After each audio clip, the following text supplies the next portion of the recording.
Salut les amis. Bon, qu'est-ce qu'on fait cette année en 2023? On continue à investir ou on s'arrête? Ou on attend? Ou on commence à faire son premier investissement? Avec tout ce qui se passe aujourd'hui, avec l'inflation, avec les problèmes de DPE, avec les normes qui évoluent et qui changent rapidement. Donc, je voulais parler de tout ça et je vais vous donner donc mon avis, en tout cas ce que moi je ressens et ce que je pense de tout ça en fait.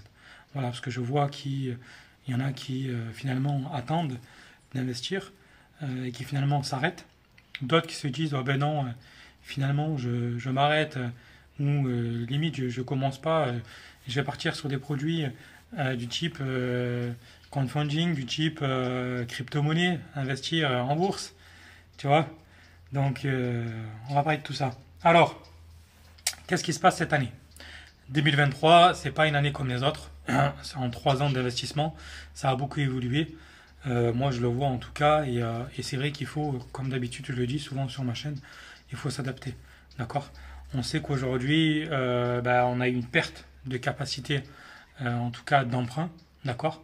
Notamment dû avec l'inflation, d'accord? Notamment dû avec les taux d'emprunt qu'ils ont augmenté, d'accord? C'est fini l'époque où on investissait sur du 2%. Moi, je suis bien content parce il y a, il y a un an, j'ai fait un pré-conso pour acheter un local commercial. Et j'en voyais plein, tu sais, qui disaient ah non, pas de pré-conso, pas de pré-conso. Ouais. Bon, pré-conso est bien quand on le fait intelligemment. Voilà. Bon, ça, après, qu'est-ce qu'il y a? On le sait que là, c'est l'été, d'accord? L'été, il y a beaucoup de divorces. Donc, qui dit beaucoup de divorces, beaucoup de séparations, qui dit vendent des biens immobiliers. Et oui, on ne le sait pas, mais même dans l'année, il y a des périodes pour acheter. Et voilà. Après, il y a aussi des gens qui partent à la retraite, hein, faut pas oublier. Hein. Faut pas oublier les retraités qui vont à la retraite et qui vendent leurs immeubles de rapport. Hein. C'est pas uniquement avec ce qui se passe en ce moment. Voilà. Donc, moi, ce que je pense de l'investissement, c'est tout simplement qu'il va falloir être plus vigilant, d'accord? Plus vigilant que les années précédentes, parce que, comme tu le vois avec les DPE, il faut prendre des logements vraiment en bon état, et quand on décide de faire des travaux, il faut penser, en tout cas, sur la durée. Sur la durée, ça veut dire quoi? Ça veut dire que si tu fais un crédit sur 20 ans, il faut toujours se dire, voilà, il faut que je fasse les travaux nécessaires pour que je suis tranquille pendant 20 ans. D'accord? Voilà. C'est pas bon en tout cas d'acheter des biens avec des rendements de 10, 11, 12% et derrière ne pas calculer les travaux alors que finalement dans 5-6 ans on a la toiture qui est foutue et finalement on se retrouve au bout de 5-6 ans à payer une toiture qui coûte 30-40 000 balles et au final le cash flow il a fondu et on se retrouve dans la merde. Donc vraiment, je vous invite à être très vigilant sur ça, d'accord? Plus que les années précédentes. Et voilà, donc même pour les DPE, hein, j'en ai parlé, les DPE, il vaut mieux en tout cas acheter des biens, je dirais, ça reste comme mon avis, hein, des biens aujourd'hui avec beaucoup de travaux et acheter des biens limite pourris et prévoir la marge pour les refaire à neuf que d'acheter des biens en tout cas en bon état, mais qui ne sont pas en tout cas des normes d'aujourd'hui, des normes des DPE d'aujourd'hui. D'accord? Parce qu'on sait que les anciens DPE ne valent pas les DPE d'aujourd'hui. Ce ne sont pas les mêmes notes parce qu'ils n'ont pas été pris de la même manière. C'est-à-dire qu'à l'époque, les DPE, les diagnostics de performance, ils ont été pris sur la base des locataires en fonction de leur consommation mensuelle. D'accord? Alors qu'aujourd'hui, les DPE, ils sont pris sur la base de ce qu'on voit dans le logement. Voilà. Donc, c'est pour ça que même quand vous achetez des biens, un immeuble de rapport, je vous conseille vraiment d'avoir des nouveaux DPE et de demander aux propriétaires qu'ils refassent les nouveaux DPE. D'accord? Et même de refaire un DPE immeuble et que lui refasse des DPE par logement. D'accord? Parce que c'est mieux. C'est mieux d'avoir un DPE pour l'immeuble et plus des DPE pour chaque logement, d'accord, afin que les locataires, quand toi tu vas louer, tu vas leur mettre les DPE. Bon, après, si tu as des travaux, voilà, mais au moins tu sais que, en tout cas, tu sais ce que tu achètes. Voilà. Voilà, après, qu'est-ce qu'on va dire de plus? Oui, donc moi, en tout cas, ce que je pense de ça, c'est que aujourd'hui, il y a toujours des opportunités à faire, et c'est quand le marché il bouge. Vraiment, les amis, c'est quand le marché il bouge que il y a des opportunités. Voilà. Et qui dit opportunité dit bonnes affaires à faire. Et il vaut mieux avoir un bon investissement, comme je le dis, que d'avoir de mauvais. Donc voilà, des immeubles sur le bon coin, il y en a à l'appel, il y en a à fond, il y en a sur mes groupes Facebook, il y en a sur Marketplace, il y en a de partout. Et il vaut mieux faire une très bonne affaire, je dirais même, parce que c'est ça un très bon investisseur, c'est faire une très bonne affaire et au moins il sait qu'il a assuré ses arrières, en tout cas qu'il a assuré la marge nécessaire pour faire les travaux. Voilà, donc ça c'est fait. Maintenant on va parler de quoi? Ah oui, donc moi tu l'as vu, je vends mes immeubles. En fait, si je vends mes immeubles, déjà c'est pour partir sur des produits, comme je l'ai dit, plus gros, mais sur des produits, je dirais, avec beaucoup plus de travaux. D'accord? Qui je dis beaucoup plus de travaux, c'est parce que je veux, si tu veux, aujourd'hui m'adapter au DPE d'aujourd'hui et je préfère, par exemple, partir sur un immeuble avec uniquement des murs et une toiture et partir refaire tout à neuf du sol au plafond que d'acheter, par exemple, mes deux immeubles comme j'ai fait, où certes ils étaient rénovés, mais vraiment, voilà, c'était rénové. Voilà, y a pas, c'est pas tout neuf, tu vois. Donc je préfère partir sur, en tout cas, des immeubles neufs avec énormément de travaux. Parce que au moins je sais que j'anticipe et que dans 10 ans, dans 15 ans, dans 20 ans, mon immeuble, vu qu'il aura été refait à neuf il y a 20 ans, il sera toujours bien. D'accord? Voilà. Donc oui, on le voit aujourd'hui, il y a beaucoup d'investisseurs qui vont vendre et qui vont vendre à perte. Moi, quand j'ai acheté mon immeuble à l'époque de cet appart-là que je revends, le gars, il avait fait des subventions à ANA et tout. Et en fait, le mec, le prix qu'il me l'a vendu, c'est même pas le prix qu'il a acheté, tu vois. Et pourtant, après, il a remis de la thune dessus, tu vois. C'est pourquoi? Parce que je pense qu'il n'avait pas calculé. Et en plus de ça, quand j'ai acheté, moi, l'immeuble, il y avait 3 appartements qui étaient uniquement loués. Les appartements, ils étaient en plus de ça en mauvais état. Donc forcément, quand tu as des appartements en mauvais état, tu attires des mauvais locataires, tu attires des loyers qui sont faibles. Et du coup, si tu veux, t'as pas, si tu veux, un rendement qui se fait, t'as pas un retour sur investissement qui se fait. Donc ça, c'est pas très bon. D'accord? Bon, moi, bien sûr, je l'ai acheté. J'ai rénové 3 appartes, même 4. J'en ai rénové 4. Et au final, en fait, j'ai tout loué, tu le vois. Donc au final, aujourd'hui, les 7 lots sont loués j'ai des rendements qui tournent autour des 17%. Oui, c'est pas une blague. Bon, après, forcément, vu que je le vends plus cher pour en récupérer une plus-value. Donc forcément, l'acheteur ne va pas avoir un rendement de 17% parce qu'il n'aura pas acheté au prix que moi je l'ai acheté. Mais en tout cas, moi, je sais que derrière, voilà, c'est comme ça que j'ai fait. J'ai pas hésité, si tu veux, à casser le prix. Et voilà, c'était soit il accepte, soit il accepte pas. D'accord? Surtout que moi, ma base, c'était pas mon secteur, c'était vraiment le rendement que je voulais.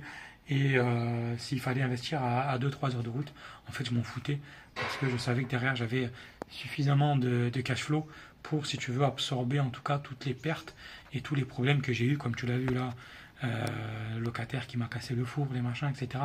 Tout ça, c'est de l'avance de trésorerie qu'il faut faire. Et tout ça, il faut l'avoir, le cash flow. D'accord? Je sais que moi, demain, sur mes invests, je suis serein. Donc, voilà, c'est pour ça qu'il faut vraiment, vraiment, vraiment anticiper. Il faut aussi avoir de l'argent de côté. Il ne faut pas hésiter à négocier. Je vous ferai une vidéo sur la négociation. J'en ai fait une il y a quelques temps, mais si vous voulez, j'irai plus loin. La négociation, en fait, il n'y a pas besoin de faire une négo. La négo, c'est pas si compliqué que ça. Une négociation, elle est vraiment dans l'écoute. D'accord? Dans l'écoute, c'est que quand toi tu vas acheter un immeuble, tu vas écouter le propriétaire et tu vas essayer, en fait, si tu veux, un peu de l'analyser dans le fait de savoir si lui il est pressé de vendre. Tu vois? S'il est pressé de vendre, tu vas essayer de savoir pourquoi. D'accord? S'il est pris par la gorge financièrement, ça peut être pas mal. Alors malheureusement, hein, c'est comme ça, mais tout investissement aujourd'hui, on profite un peu de... Bon, c'est pas un profit, mais si on saisit les opportunités. Et malheureusement, ben, tu sais que quand un propriétaire veut vendre et qu'il a besoin de finances et que voilà, ben, tu sais que tout de suite, toi, tu réponds à cette demande et puis tu dis, ben, écoutez, moi, je vous achète rapidement. Si vous voulez, ça peut se faire en 3 mois, ça peut se faire. Par contre, ben, le prix, il n'est pas de temps, il est de temps. Tu vois, voilà. Tu vois. Après, tu as aussi plusieurs raisons. Tu as le gars qui part à la retraite et que ben, son immeuble est payé, tu vois. Ça aussi, ça se fait, tu vois. Tu lui poses la question, tu lui dis, ben voilà, pourquoi vous vendez. Voilà, et puis tu vois si le gars, à quel âge il a, tu vois si le mec il a 50, 60 piges et que bah, tu lui poses la question de dire ça fait combien de temps que vous avez l'immeuble, et s'il te dit 20 ans, bah, tu sais que en 20 ans son immeuble il a payé, tu vois. Il n'y a même pas besoin de lui dire est-ce que votre immeuble est payé, en lui posant quelques questions simples, tu vois. Bon, bien sûr, tu vas pas lui poser ces deux questions-là au départ. Au début, tu vas lui dire mais ça fait combien de temps que vous avez cet immeuble. Voilà, il va vous dire ça fait 20 ans, ok, tu vas regarder son âge, bon, c'est bon, immeuble payé, tu sais que derrière, il y a peut-être une négo qui est faisable, tu vois. Donc voilà, après si le mec qui te dit je l'ai acheté il y a un an, bon c'est chaud quoi, tu vois. Ou si le mec qui te dit ben j'ai hérité, ok, tu vois, et aussi tu vois que c'est une jeune qui finalement tu lui poses des questions et que l'immobilier elle connaît rien du tout, etc. Ben c'est que potentiellement ben, tu penses que cette dame-là a hérité. Donc tu penses que ben, elle a pas de crédit dessus, elle a rien et que ben, tu peux entamer une négo.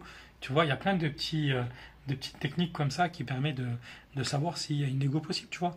Après, tu as aussi la méthode de se dire, c'est peut-être bête, hein, mais tu vois, quelqu'un qui va vendre un immeuble à une personne qui vient faire une visite, qui va analyser l'immeuble, qui va passer peut-être 2 heures sur l'immeuble, regarder, calculer les chiffres, etc., qui va faire venir des artisans, etc., qui va vraiment s'impliquer, ah ben, la personne qui va vendre, elle va voir que c'est du sérieux, tu vois.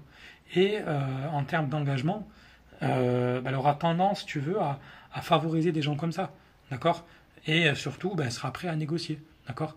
Moi, demain, si j'ai pas envie d'avoir des gens qui viennent visiter comme ça, n'importe comment, faire des visites de routine, etc., si j'ai quelqu'un de sérieux qui me montre une solide, voilà, qu'il a vraiment envie d'acheter mon immeuble, et qu'il est prêt à acheter rapidement, bah, peut-être que certes, moi sur mes annonces j'ai mis prix ferme, mais peut-être que je suis prêt à faire une toute petite négo, mais c'est mieux que rien, tu vois. Faut pas l'oublier que 1000, 2000, 3000, c'est toujours ça, d'accord, de prix, donc il faut pas hésiter. Voilà. Ça, après, donc, il y a aussi des éléments importants quand on cherche un immeuble, surtout en cette période, et c'est pour ça que je le dis, il faut vraiment être vigilant et analyser chaque dossier. On ne regarde pas uniquement le cash flow, qui lui, bien évidemment, le cash flow, c'est un flux de trésorerie, donc qui peut être soit positif, soit négatif, d'accord. Et nous, en tant qu'investisseur, c'est qu'il soit positif, d'accord. Et bien évidemment, ben, le cash flow, il peut varier en fonction de la durée d'emprunt, d'accord. Mais bon, voilà, en général, quand c'est des bons investissements, on dégage un cash flow sur 20 ans. Voilà. Après, c'est encore une fois, il y a une question de durée. D'accord. Moi, personnellement, je préfère acheter un immeuble neuf, pas avoir de cash flow. Mais je sais que pendant 25 ans, j'ai pas de soucis. Voilà, j'aurai quelques rafraîchissements à faire, mais je sais que la structure, l'isolation, la ventilation, tout ce qui est placo, tout ce qui est fenêtre, etc., c'est pas changé, tu vois. En fait, faut faire attention quand on parle de cash flow, tu sais, moi sur mes groupes, bon, je dis rien, mais sur mes groupes, on te parle de cash flow, mais enfin, vraiment analyse tous les chiffres, quoi. Enfin, et base-toi sur toi. Tous les détails, il faut que je repeigne l'encadrement de porte, il faut que je refasse les enduits. Bref, et finalement, c'est ça qui est important. Basez-vous aussi sur l'actif, d'accord. Quand vous achetez un immeuble de rapport, vraiment, je le dis, je le répète, et voilà, ne regardez pas uniquement l'argent que vous allez avoir tous les mois, vraiment, mais regardez la solidité de votre investissement.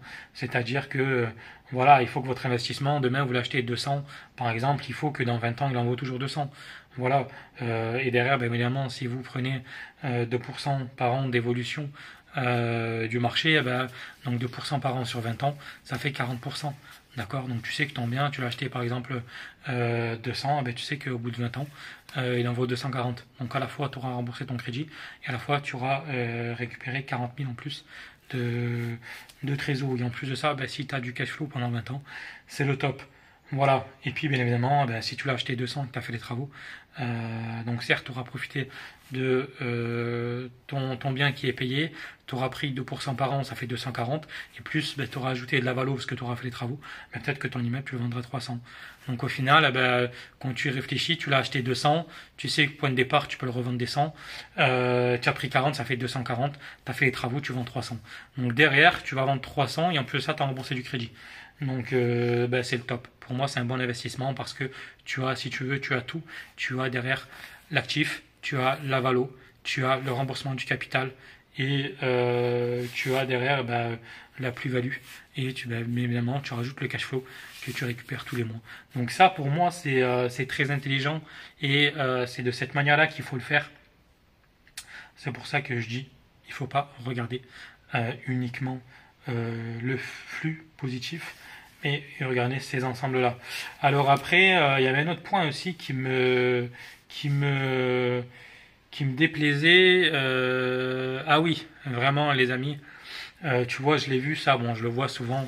Et c'est souvent sur des annonces, tu sais que les agents IMO. Alors, j'ai rien contre les agents IMO, hein, il y a des agents IMO qui sont sérieux.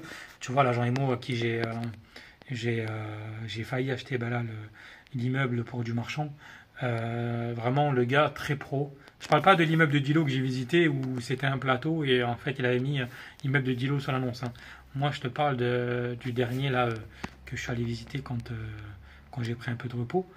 Et cet agent IMO était vraiment au top parce que, si tu veux, certes, il y avait quelques incohérences, mais c'était pas de sa faute et c'est plus une question de, de point de vue personnel et surtout en fonction de comment j'exploitais. Bref, je t'en parlerai, mais c'est une question aussi de surface entre surface exploitable et surface réelle. Voilà, parce que quand tu achètes dans, dans des secteurs où tu sais qu'il faut vraiment important, il faut se baser aussi sur le prix au mètre carré. D'accord. Quand je parle de prix au mètre carré, c'est quand on regarde, c'est la surface carrèze. D'accord. Ce n'est pas la même chose que la surface de plancher. Surface carrèze, c'est la surface habitable. La surface de plancher, je te prends un exemple. Tu regardes par exemple des combles. Souvent, en fait, les gens ils vont marquer surface de plancher. Ils vont marquer par exemple surface de plancher, par exemple 20 mètres carrés. Mais tu sais très bien que dans les combles, il y a une partie où tu vas pas qui n'est pas exploitable, qui ne fait pas. C'est bon, il y a une hauteur à respecter, etc. Je crois que c'est 2,80 m. Il faudrait que je regarde. Je suis pas un expert à ça, mais en gros, tu as une zone où c'est en gros estimé en surface carrèze. D'accord. Et du coup, moi, je me base par rapport à ça. Et justement, et souvent, bah, si tu veux, il y a des incohérences entre la surface de plancher et la surface carrèze. Et si tu veux, quand tu vas regarder sur le bon coin et tu regardes en haut, prix au mètre carré, et en fait, tu vas te dire, oh ben tiens, un premier mètre carré intéressant. Et en fait, quand tu vas creuser, le mec, il a arrêté la surface de plancher. Et tu sais que toi, demain, si tu veux revendre, par exemple, un immeuble à la découpe, et que tu vas vendre, par exemple, appartement par appartement, eh ben, il y a des mecs, et quand tu vends un prix au mètre carré élevé, par exemple, comme Paris, comme Nice, comme Cannes, etc., les mecs, qu'est-ce qu'ils regardent? Ils regardent la surface carrèze. Donc si toi, tu as acheté sur la surface de plancher et que tu as vu la surface, ben en fait, clairement, tu as potentiellement acheté trop cher. Donc c'est pour ça, ça aussi, il ne faut pas hésiter quand tu veux acheter un immeuble de rapport, demande qui réalise les diag et d'abord les surfaces carrèzes. D'accord. Faut pas l'oublier vraiment. Comme ça, toi, tu te bases uniquement sur ce que le diagnostiqueur a relevé. D'accord. Sur chaque lot. D'accord. C'est vraiment important. Pareil pour les diagnostics électriques. Pareil pour l'assainissement. Pareil pour les eaux pluviales. Voilà, il faut vraiment tout décortiquer et notamment c'est grâce à ça aussi que tu vas pouvoir négocier parce que ben, tu vas lui dire voilà, ben, écoutez, vous me dites que j'achète par exemple à 2000 euros du mètre carré, mais finalement en fait ce que vous m'avez indiqué c'est la surface de plancher et moi quand je regarde les diag en surface carrèze, ben, j'ai pas ce qui est mentionné, donc au final en fait en réalité j'achète plus cher que ce que vous m'avez indiqué et finalement ben, voilà, ça demande une négo, tu vois, tout simplement. Et tu vois, je viens à ça parce que justement, l'immeuble que je suis allé visiter, il y a eu une différence et en fait, l'agent IMO, il avait mis surface de plancher et finalement, moi, je pensais que c'était intéressant le prix au mètre carré et en recevant les diag, en fait, je me suis aperçu que, que moi, ce qui m'intéressait, c'était la surface carrée, tout simplement. Après, il y a aussi un autre point, il faut être vigilant, c'est que quand tu achètes un immeuble de rapport, pareil, sur les volumes, il faut vraiment être vigilant. C'est que tu as peut-être un grenier, tu as peut-être des communs, d'accord, tu as peut-être des hangars. Et tu as certains agents IMO, tu as certaines personnes qui vont justement prendre en compte ces surfaces et finalement qui vont dire par exemple immeuble de 500 mètres carrés, etc. et qui vont mettre le prix. Toi aussi, tu vas regarder pareil en haut, tu vas regarder le prix au mètre carré, tu vas dire tiens c'est intéressant contrairement à ce que je vois sur le marché.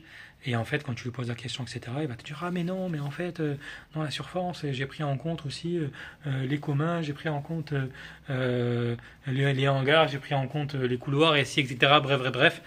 Et en fait toi ce que tu peux valoriser c'est uniquement les parties habitation, d'accord. Là où il y a un retour sur investissement, c'est la partie habitation, on est d'accord, hein, c'est ce que tu vas louer, hein. C'est pas le hangar, si tu vas pas le louer, il n'y a pas de retour sur investissement, hein. Donc c'est pour ça que c'est important. Voilà, bon, j'ai un peu tourné un peu autour de ça, mais si tu veux, voilà, c'est en lien aujourd'hui avec ce qui se passe sur l'immobilier. Et moi, en fait, comme je l'ai dit dans une des stories, tu regarderas si tu veux m'ajouter sur Facebook, de temps en temps, je mets des stories. Celui qui vraiment a des résultats, c'est celui qui va chaque année, qui va investir et qui va pas uniquement se dire bon j'arrête, je stoppe. Non, parce que chaque année, chaque situation, il y a des opportunités. Voilà. Et il faut juste être plus vigilant. Il faut juste prendre en compte les taux qu'ils ont augmenté. Voilà. Et il faut vraiment, encore une fois, pas hésiter à négocier. Et si l'investissement n'est pas rentable, tu négocies.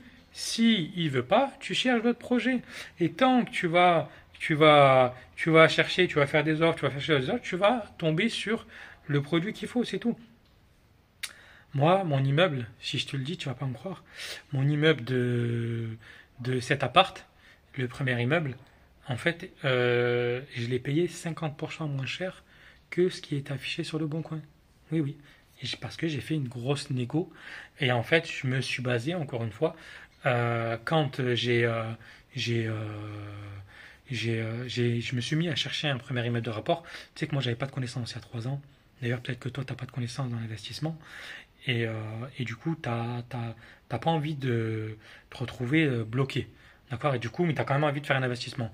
Eh ben, en fait, moi, je me suis basé, je me suis dit, écoute, voilà, bon, j'ai pas de gros revenus, j'ai pas beaucoup d'épargne, mais ce que je vais faire, je vais en tout cas prévoir une grosse marge pour justement me dire que quoi qu'il en soit, je perdrai pas d'argent. Et c'est quoi? Ben, c'est simple. Par exemple, tu fais une simulation, tu dis, ben, tiens, je cherche un immeuble par exemple à 200 000 euros, parce que tu as une capacité par exemple d'emprunt de 200 000. Tu vas dire, ben voilà, sur 20 ans, j'ai par exemple 500 euros de crédit. Ok. Eh ben, tu vas te dire, écoute, moi, pour éviter clairement d'être dans la merde et parce que je veux absolument que mon crédit soit payé par mes revenus locatifs, je vais chercher des immeubles qui me rapportent, projet compris, 2000 euros de loyer par mois.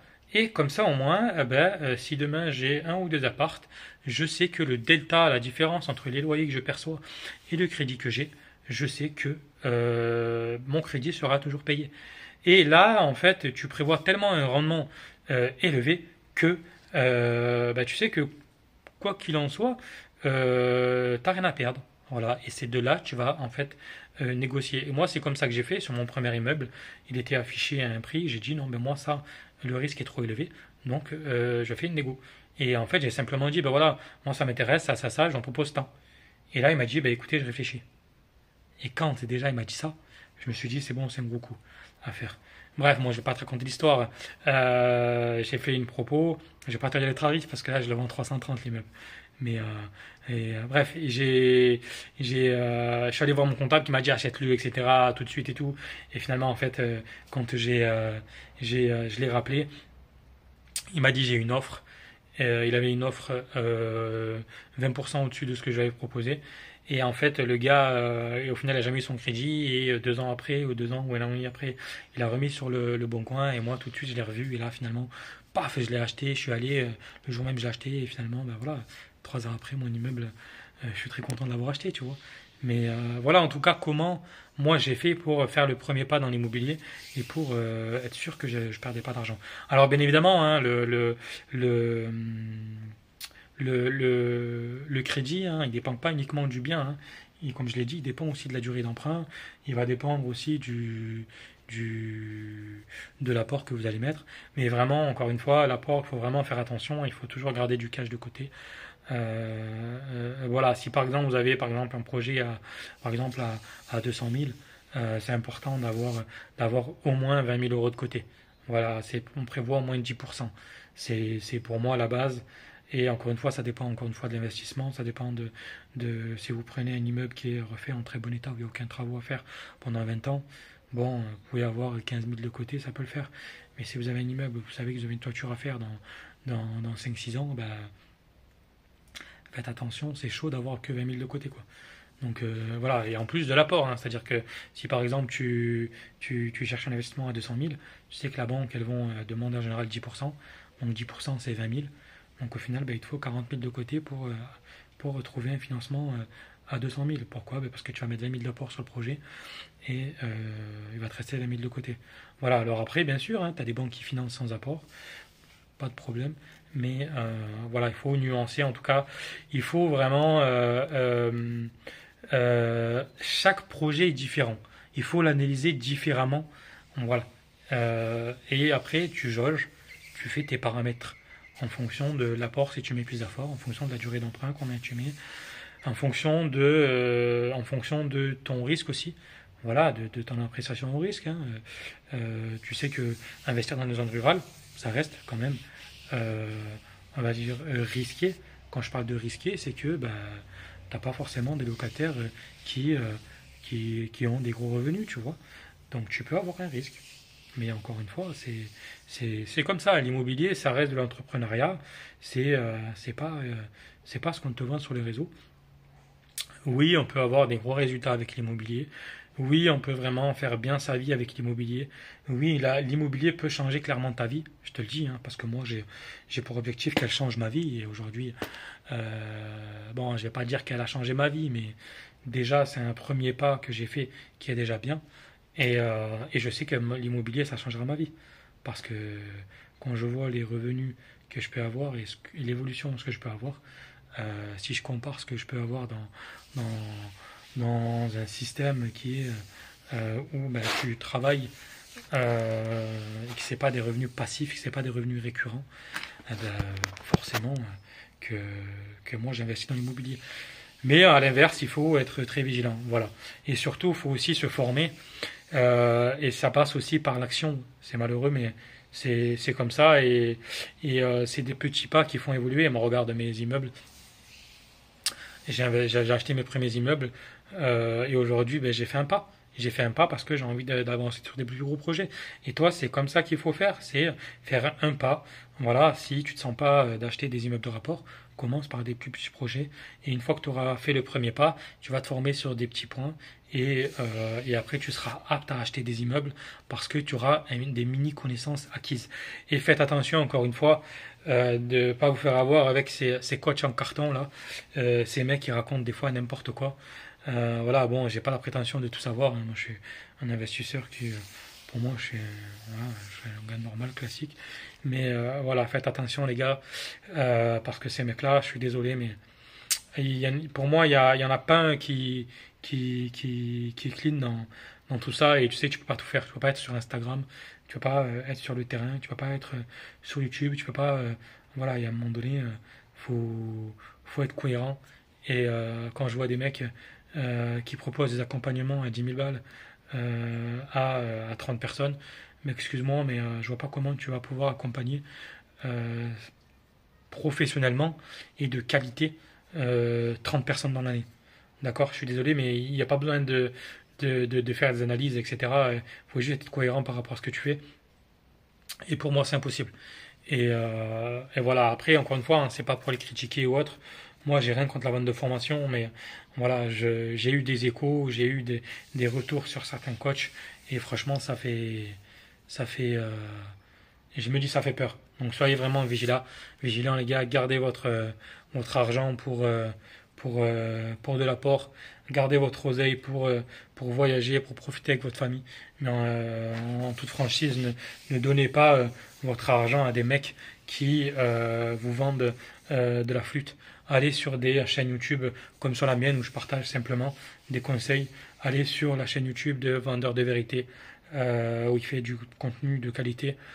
Sur YouTube, j'ai appris énormément sur YouTube et vraiment YouTube, vous tapez n'importe quoi, ça vous sort et il y a des mecs qui font des formations où je vois par exemple il y a 200 vues, 200 vues sur la vidéo, mais c'est des formations mais hyper qualitatives parce que voilà aujourd'hui ce qui est mis en avant c'est la miniature, c'est la vidéo de qualité devant un caméraman, etc., etc. Mais c'est pas des fois c'est pas c'est pas le visuel, c'est ce qu'il y a à l'intérieur de la vidéo, ce qu'il y a à l'intérieur de la connaissance de la personne. Donc c'est pour ça il faut vraiment pas hésiter à fouiller sur YouTube. Il y a énormément de contenu gratuit, il y a énormément de valeur, il y a énormément de choses à apprendre et moi j'en ai appris beaucoup sur ça et encore une fois j'en apprends aussi tous les jours sur le terrain en faisant des erreurs, en, euh, en prenant des coups dans la gueule, hein, clairement, hein, c'est comme ça. Mais voilà, on s'adapte, on évolue, on apprend. Et il n'y a que comme ça, il faut se dire que c'est avec l'échec qu'on apprend. D'accord on apprend avec l'échec. Hein. Et c'est rare qu'on apprend avec la réussite, bien sûr. Quand on réussit sur des investissements, on duplique. Mais quand on apprend sur des échecs, on ne va pas dupliquer et puis on va essayer de comprendre et on va modifier. Voilà. Donc bon, j'ai tourné un peu le sujet de la vidéo, mais voilà, vous savez un peu mon pressentiment sur cette année. Il ne faut pas hésiter en tout cas à continuer à investir, mais avec prudence, en ayant un coup d'avance, en prenant en compte la durée de votre investissement. Si vous investissez sur 25 ans, prévoyez tous les travaux à faire sur 25 ans. Et voilà, prévoyez une marge de manœuvre de sécurité, prévoyez de l'épargne, prévoyez de l'apport. Et n'hésitez pas à négocier et soyez patient. Et passez à l'action quand vous avez une très bonne affaire, une très très bonne affaire sur le coup. Voilà, moi je conseille comme ça, c'est quand on a peur, quand on commence à investir, faites des gros coups au départ. D'accord. Au gros coup, c'est acheter 30 à 40% moins cher que ce que ça vaut. Comme ça, vous savez que dans 2 3 ans, si vous voulez revendre, vous prenez des grosses plus-values, même si vous n'avez pas amorti du capital, parce que vous aurez acheté 30, 40, 50% moins cher. Comme j'ai fait moi, je vends mes immeubles aujourd'hui. Et il y en a où j'ai même pas encore remboursé du capital, mais je prends de la plus-value parce que j'ai acheté 50% moins cher. Et c'est ça aujourd'hui, en tout cas, pour moi, un bon investisseur, c'est de faire des très bonnes affaires. Et il y a un point qui me fait rire, c'est que l'autre fois, on m'a dit, moi j'arrête d'investir, et du coup, ce que je vais faire, mon argent, je vais le placer en crypto-monnaie, et je vais le placer en bourse. Donc, bon, ça me fait rire, c'est pas pour me moquer, tu vois, mais voilà. Alors, moi, je lui ai dit, quand il m'a demandé, il m'a dit, toi, est-ce que tu investis en bourse? Est-ce que tu investis en crypto? Je lui ai dit, écoute, moi, je n'investis pas dans des choses que je ne maîtrise pas. D'accord? Et la leçon tirée en ça, c'est tout. Il y a pas de secret. C'est que pourquoi vous allez investir, vous allez prendre votre argent, vous allez le placer dans un investissement que vous ne maîtrisez pas. Mais il faut vraiment être fou, être fada dans sa tête et se dire ouais ben j'attends 4 5 ans, on va voir si ça monte. Inch'Allah. Si Dieu le veut, ça monte et puis tant mieux, j'ai envie de te dire quoi. Non, les gars, vous voulez faire ça à la rigueur, vous voulez investir, c'est bien de vouloir se diversifier. Prenez de l'argent que vous êtes prêt à perdre, une petite somme, et formez-vous, faites ce fonctionnement-là, placez-le, une petite somme, d'accord? Ne placez pas votre argent dans quelque chose que vous ne maîtrisez pas. Vraiment, je le vois, hein. Moi, tous mes investissements, il y en a que je réussis parce que c'est des investissements que je maîtrise, que je connais parfaitement le produit, je sais ce que ça vaut, je sais les flux de trésorerie qui tend, je sais tout, d'accord? Et c'est comme ça qu'on fait, d'accord? Et c'est de la même manière que quand vous placez de l'argent, vous faites confiance à quelqu'un qui va vous dire, moi je trouve un projet rentable, et si ça là, mais que finalement, en fait, vous savez pas calculer un rendement brut, un rendement net, un rendement net, un rendement net, non. Un cash flow brut, un cash flow net, un cash flow positif, un cash flow négatif. Vous savez pas faire la différence entre un rendement, rentabilité, flux de trésorerie, etc. Bref, en fait, vous partez carrément à l'échec parce que vous faites confiance à quelqu'un que, en plus de ça, vous ne connaissez pas et que, en fait, vous placez votre argent dans un investissement qui est ultra risqué. D'accord? Et c'est pas parce qu'on vous dit que l'investissement dans l'immobilier, c'est bien qu'il y en a qui réussissent que vous allez réussir. Voilà.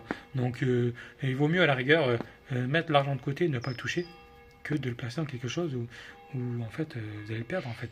Tout simplement. Donc, encore une fois, c'est avec de la bienveillance que je vous dis ça. Si vous voulez pas investir dans l'immobilier, à la rigueur, laissez-le de côté. D'accord? Mais ou formez-vous à la rigueur à la bourse, formez-vous.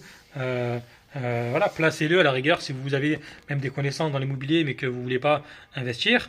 Vous avez donc le crowdfunding. C'est quoi le crowdfunding? C'est que vous, par exemple, vous avez des liquidités à placer et que derrière il y a des investisseurs qui veulent faire, bon c'est plutôt des marchands qui veulent faire de l'achat-revente et qui ont besoin de trésorerie. Mais en fait il y a quelqu'un qui va se mettre au milieu, qui va analyser en fait le dossier et du coup qui vont vous le proposer.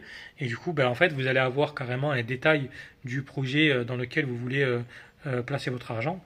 Et de là vous allez quand même avoir une certaine maîtrise entre guillemets parce que vous savez de quoi le sujet il parle et du coup en fait quand vous allez placer votre argent potentiellement, et en tout cas je vous conseille, vous allez voir que votre placement il est sécure parce que vous avez analysé, parce que vous savez que l'opération elle est rentable et qu'il y a de la marge derrière, tu vois. Et en plus de ça que la personne qui vous a proposé à analyser. Alors attention, il y a encore une fois des sites internet qui proposent ça, il faut faire attention, il ne faut pas placer votre argent dans des placements où on vous promet monts et merveilles. Encore une fois, il faut tout vérifier, tout analyser et vérifier que la plateforme elle est fiable, vérifier que le projet il est fiable et voilà, bien lire les mentions légales, bien lire les petites lignes en bas, etc. Voilà, pour être sûr que votre investissement, en tout cas, il soit placé dans quelque chose de sûr. Voilà. Sur ce, je vous laisse les amis, et puis je vous dis à plus. Ciao.